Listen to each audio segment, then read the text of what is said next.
ఇప్పుడు నేను పీతలు పిడుపు చేస్తున్నాను. ఆనియన్ 2 చిల్లీస్ కట్ చేసి పెట్టుకున్నానండి. ఇప్పుడు ఉడికేసిన పీతలు ఉంటాయి కదా, దాంట్లో కట్ట తీసుకుని దాంట్లో సరిపడా సాల్ట్ కారం వేసుకుని పక్కన పెట్టుకున్నాను. నీట్గా తీసి పైకి ఎత్తుకోను.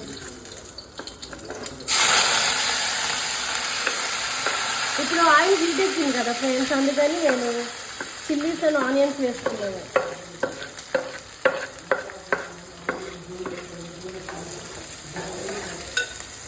ఇప్పుడు ఇవి మెత్తగా మగ్గిన దాకా మగ్గబెట్టుకోవాలి. ఇప్పుడు అల్లం వెల్లుల్లి పేస్ట్. ఇప్పుడు ఆనియన్స్ మగ్గినాయి కదండి, అందుకని చెప్పి కొంచెం దీనికి సరిపడా అల్లం వెల్లుల్లి పేస్ట్ వేసుకున్నాను. ఇప్పుడు ఇంకా కొంచెం మెత్తగా అవ్వాలన్నమాట. ఇప్పటిదాకా బాగా పెట్టేసి పీతలు మీట్ ఉంది కదండి, ఇది వేసుకోవాలి. ఆ స్మెల్ పోయి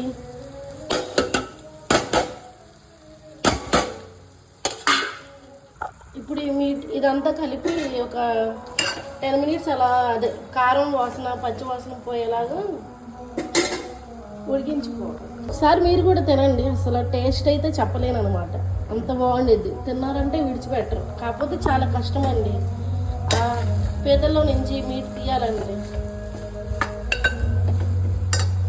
కానీ ఇది ఫుడ్లో రైస్లో కానీ వేసుకొని తింటే అసలు మామూలుగా ఉండదు.